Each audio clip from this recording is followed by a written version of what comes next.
Hi friends, இது அவங்க man encyclopedia teacher. நான் தான் உங்க மேன். நம்ம இன்னைக்கு பார்க்க போகிறது G0101. G0101 டிஸ்கிரிப்ஷன் என்னன்னு பார்த்தீங்கன்னா cervical or vaginal screening, pelvic and clinical breast examination. இதான் இதோட டிஸ்கிரிப்ஷன். ஓகேங்களா? G0101 வந்து மெடிக்கேர் எப்போ ரீஇம்பர்ஸ் பண்ணுவான்னு பார்த்தீங்கன்னா 2 வருஷத்துக்கு ஒரு தடவை தான் வந்து ரீஇம்பர்ஸ் பண்ணுவான், அதாவது பே பண்ணுவான். சில டைமில் மட்டும் பேஷண்ட்டுக்கு ஏதாவது ரிஸ்க் இருக்குதுன்னு தெரிஞ்சால் 1 இயர்க்கு ஒன்ஸும் வந்து பே பண்ணுவான்.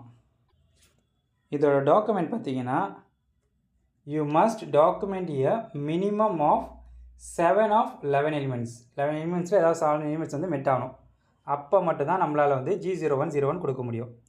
அது என்னென்னு பார்க்கலாம். இப்போ first point, inspections and palpations of the breast for lump, tenderness, symmetry or nipple discharge, இதுக்காக பண்ணுறது. Second one, digital rectal exam. மூணாவது, எக்ஸ்டர்னல் ஜென்டாலியா. நாலாவது, யூரேட்ரல் மீட்டர்ஸ்.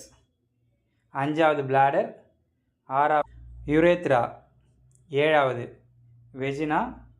எட்டாவது, சர்விக்ஸ். ஒம்பதாவது, யூட்டரஸ்.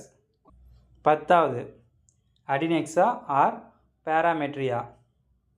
11வது, anus and பெர்னியம்.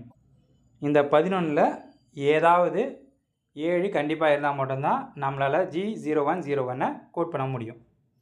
நன்றி. லைக் பண்ணுங்கள், கமெண்ட் பண்ணுங்கள், ஷேர் பண்ணுங்கள்.